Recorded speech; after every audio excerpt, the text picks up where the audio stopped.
Well, welcome to Complete Car. Welcome to, once again, the island of Mallorca, and welcome to this, the Opel Grandland. Now, you might be thinking that this isn't exactly a new model. We have already driven the Grandland in its fully electric and its mild hybrid forms, but, well, this one is kind of new because this is the plug-in hybrid Grandland. This is the third strand to the Grandland's bow. So this kind of sits between the hybrid and the fully electric version, although in terms of pricing in Ireland, obviously because the electric version gets its grants, that won't necessarily be reflected in the pricing. In fact, this will probably be the most expensive version of the Grandland you'll be able to buy. However, in many ways, it might just be the most all-round capable, because Opel's done, certainly on the basis of what we're seeing here today, a pretty good job on this. Now, underneath here, there is a 1.6 litre turbocharged four-cylinder petrol engine and an electric motor. It's got 92 kilowatts, that's 125 horsepower, and it drives the front wheels through an automatic gearbox. Now, that all sounds very familiar from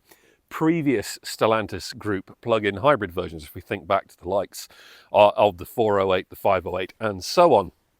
Those are both Peugeots, by the way. But here in the Grandland, things are new. This engine, although it's similar to the old 1.6 turbo, it's been substantially reworked. It's got things like a variable geometry turbo, even a variable capacity oil pump, so that it smooths out as much as possible the engine's running and brings down the energy demand as far as possible. That electric motor is new, and it's also got a new gearbox, a 7-speed dual clutch unit that replaces the old automatic 8-speed unit, and that again brings efficiencies. So together, the electric motor and the engine produce 195 horsepower and 350 newton meters of torque. But of course, the critical part to all of this is the big battery under the floor. Now, I say big, it's 17.9 kilowatt hours, which is not big by the standards of the fully electric Grandland, but it's chunky enough by the standards of a plug-in hybrid. Now, because this Grandland rides on the SLTA-Medium platform that's used across, or eventually will be used across all of the Stellantis brands, it's kind of electric native. So the battery sits under the floor, doesn't impinge on boot space. We'll talk about that more in a minute. It gives the Grandland a theoretical electric-only range of up to 87 kilometres, or just over 100 kilometres if you're driving only around town. We'll talk about its electric performance later on when we're back on the road, but suffice to say, so far it seems quite impressive. But I do want to talk about the styling of this Grandland, because I fear that looking at it as you are through the lens of that camera, you're just not seeing it right. It's one of those cars, it doesn't photograph particularly well. There is actually one really good angle for this car. Actually, hang on, I'll show it to you. Because if I bring the camera over here, there, that kind of elevated rear three-quarter angle, that's the angle that this car looks its best at, I think, anyway. I'm going to put the camera back down now. Hopefully you can still see everything. But it is very clean and crisp, but maybe too much so, because when you consider that this is a sister car to the likes of the Peugeot 3008 and 5008, those are really dramatic looking cars, maybe a bit too much so. Maybe the Peugeots have style that you'll get bored of after a time, whereas it's more of a grower than a shower. It's very clean, very geometric, very simple, very subtle. You do get these nice blistered wheel arches here, but if you step back a bit, you kind of can't see them. You've got to get up close to the car to see the detail. But obviously you've got the Opel visor face here, which is quite familiar, but even that is different now, because look, it's all under glass, and please note there's no chrome anymore. Like a lot of car manufacturers, because of the toxic nature of the process for creating and plating with chrome, I've got the keys in my hand for a reason now, by the way, a lot of car makers are ditching it. So instead, Opel uses light. So look at this. You get this nice full-width light trim, these nice LED matrix headlights, and the Opel logo now lights up. So it uses light for decoration instead of chrome. A lot of car companies are doing this now, but I think that's quite an effective use of it. And actually, these headlights, these are supposed to be really good. Can't test them right now because it's a lovely, bright, sunny day today. But these are matrix HD LED units, IntelliLux as Opel calls them, and they have 50,000 pixels worth of light, which is quite a lot, let's assume. But yeah, I do think this is a handsome car. I think it's good looking and it's got a really nice interior. So let's go and check that out now. So this Grandland interior, I think, feels like a big step forward for Opel, particularly compared to the old Grandland, which had a really boring and bland cabin inside and actually felt quite cheap in places, to be honest. This, generally speaking, does not feel cheap at all. There are a few, cheapy plastics low down, but that's kind of common to all car makers. Instead, though, you do get this really nice big sweep of dash up here. Some of the materials are a bit hard. I do like this nice soft covering here on the tops of the doors and down here by the center console on top of the storage area down here. That's quite a nice touch. I do think a bit more Skoda style soft furnishings would actually lift the cabin even further. But you've got nice neat digital instruments. They don't do a lot in terms of changing the layout or changing the look of them, but they're still very simple and effective. And here in the center, you've got a very good touchscreen. I mean, like all touchscreens, it's a bit fiddly to use at times, but Opel keeps physical controls for heating, ventilation, and air conditioning, and that is a massive help. You also do get a heated windscreen in this version, which is a really nice touch. And there's a head-up display too, which is, of course, very useful. I've mentioned storage, it's pretty good. There's space down here for your mobile phones and so on. There's wireless charging in there and 2 USB sockets, and there's more room here under the center armrest. That's very good. The door bins are a little bit narrow. They're not the biggest door bins around, but they're adequate. The seats are really nice. Opel, of course, prides itself on making seats that are approved of by the German Bad Back Association, the AGR. So again, these are very comfortable, quite firm. I do like a firm seat though. But the only thing I would say is that you do sit up quite high. The seat does adjust. This one's got electric adjustment, but it never quite gets low enough for my taste. Obviously these things will differ from people from size to size. I'm quite tall, so I like a seat that goes down a long way. However, the upside of that is you do get a great view out. You do feel like this windowsill isn't too high set. You can see out over quite a lot of the bonnet. I do like a car where you can see a lot of the bonnet from. So your driving position is excellent. Comfort is excellent. Overall quality is very good. I think the only letdown actually is the steering wheel, which when you hold it feels like a high quality item, but when you look at it, it just looks a bit plasticky and cheap in places, which is a shame because other things like these column stalks, like these buttons for the air conditioning, they look and feel really nice, almost premium level of quality there. And the steering wheel, I think, just lets the side down ever so slightly. But that's the front of the Grandland PHEV. Let's get in the back and see what that's like. Opel doesn't and isn't going to make a 7-seat version of the Grandland, which is a bit of a pity. But the good thing is that there's lots and lots of space and plenty of comfort back here. As always, that seat is set for my driving position, and look at that, I've got loads of space. Plenty of room for my knees. The headroom gets a tiny bit tight. If you're much taller than me, I'm about 6'1", you might find that your head is brushing the lining, particularly with the big glass roof and the need to be able to package a sunblind for that. But certainly, from my personal perspective, it's adequate and very comfortable. Again, you get a good view out, nice big side windows, and the sill isn't too high. You've got stadium style seating, so you do sit a bit higher than those in the front, so you can see over them and out through the front, although quite a big headrest here, so your view directly forward is a bit limited. Now, there is a flat floor in here because, again, as I said earlier, this platform, this SLTA-Medium platform, this is native electric, so it gets a flat floor as standard, even though this is the combustion variant. In fact, the exhaust from the engine is routed down this side, actually roughly under where my left foot is, to get around the battery, and that's why you don't need a hump in the middle. So that means there is space here in the middle. Now, it's a little bit narrow if you're my size, but actually it's not terribly uncomfortable, and there is that crucial room for your feet. So this does become a very practical car indeed, and more practical still because the boot is, as I say, unobstructed by the battery, 550 litres of boot space. It's really useful and roomy, this car. And again, palpably well made here in the back. Lovely. A lot of these materials on the seats, these are made increasingly from recycled materials, so that's very good.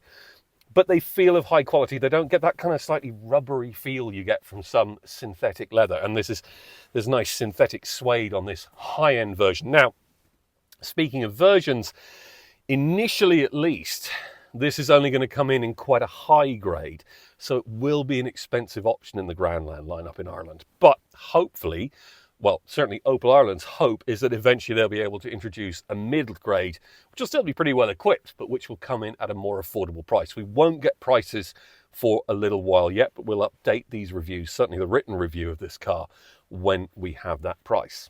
But speaking of reviews, one last thing. 3 ISOFIX points, 2 here in the back and 1 in the front. Really, really handy if you've got a growing family. But as I said, we now need to do the important thing, which is get out and see what this car is like to drive and see how that 87-kilometre electric range holds up in real-world conditions. So the question is now, what's the Grandland plug-in hybrid like to drive?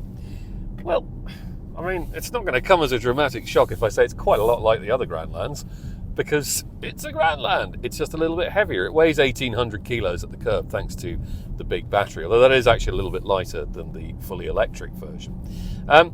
It's basically a big old smoothie. I mean, we're kind of on some very quick yet tight and sweeping mountain roads here in near Palma on the island of Mallorca.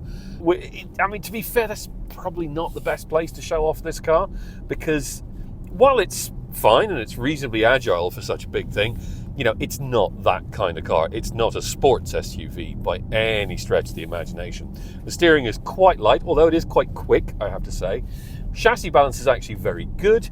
There's an underlying firmness to the ride quality, but it's very well damped. It does feel like a proper traditional Opel in that respect. It gives it that lovely stability on higher speed roads, certainly on the few stretches of motorway that we've been on this morning. So it goes around corners quite nicely. It rides mostly comfortably. It's very refined. I mean, it really is. Even when the petrol engine kicks in when you accelerate hard in hybrid mode, it doesn't sound bad, actually. It's got quite a nice timbre to it, a little bit of a snarly growl that's actually quite pleasing. So even when you do trigger that kickdown effect and the engine chimes in at high RPM, it doesn't try and pull your ears off. It's actually a very nice, smooth, comfortable and quiet car to drive. As I say, that does not make it a driver's car on these twisty roads. It copes fine, but this is honestly not what this car is for. And that's fine, because to be honest, 99% of people who own a car like this, who own a Grandland, who buy one, they're not interested in door handling it. They're not interested in, steering reaction times and the traction circle and what the front end grip is like. It's just, that people don't drive like these cars like that. They drive them to school, to work, to the shops and back. They cruise down the motorway to go and see friends and family. And at that kind of task, I think this Grandland PHEV is actually pretty exemplary.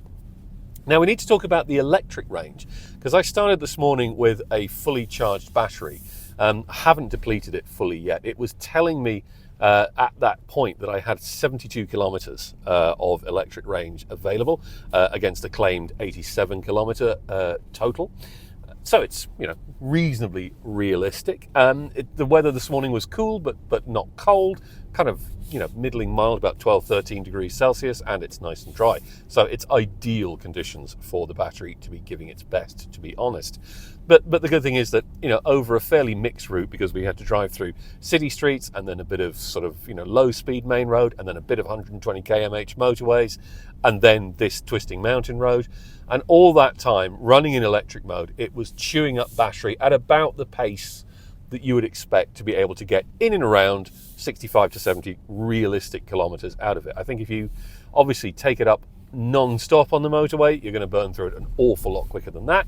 Around town, you'll burn through it a little bit more slowly. But on the whole, it kind of hits its electric marks in that respect. And I would think with a full charge on board, most people will get pretty much all of their daily driving, their normal short run driving out of a charge in this car without needing to wake up the petrol engine. So the question then becomes, what's it like? What's it going to be like in terms of fuel economy when you do have to wake up the petrol engine and you are driving long haul? Now, inevitably, a big chunky vehicle like this is going to get quite thirsty when you're running the petrol engine all the time and when the battery is essentially dead weight. So, such as when you're doing a long motorway cruise. Now, we haven't done enough of that to be able to get a full handle on the overall fuel economy. But actually, again, the Grandland seems to be hitting its marks. Opel's claim is that when you are running it like that, you should get 7.5 litres per 100 kilometres. And actually, we've been doing a little bit better than that. And obviously, that's because the battery is still in play. But overall, today, we've been averaging, according to the dashboard here, 6.8 litres per 100 kilometres. And if that is reflective of what this car will do all round in real world performance, in day-to-day driving, I think that's actually quite impressive. Because again, it is a big vehicle. I mean, go back and look at how much space I had in the back seat. Go back and look at how big the boot is. This is a very big, comfortable, practical, and kind of quasi-luxurious car. I mean, Opel always tends to fall into that slightly awkward middle ground where, you know, it is a German brand and it does pride itself on quality and engineering and precision and technology and all of those things. And yet it's never quite managed to climb up that slippery slope to sort of where Volkswagen tends to sit, which is in that space between the broad mass market brands and the premium boys. And I do think that's kind of the natural level where Opel should be aiming at. And I do think that this Grandland PHEV and the rest of the Grandland lineup, to be fair, does start to lift Opel up to that kind of level. I think it's definitely a step on that road and a step in the right direction. I think if Opel really wants to be taken seriously as a semi-premium brand, it needs to do a little more work on the interior. This is a very impressive interior, generally speaking, but there are a few hard plastic surfaces. I think if you got rid of those, redesign the steering wheel, make the cabin look and feel just a little bit more plush, then I think people would sit into this and they go, oh, this is nice, this is lovely, this is, you know, a car that I could step out of the likes of a Mercedes or a BMW and happily drive away in. And actually that does happen because Opel says that not with this Grandland, because it hasn't been in the market long enough really to find out, but with the smaller Mokka, which we've also been driving around today, which has had a very mild update, just some minor styling tweaks and a bit of a new infotainment system.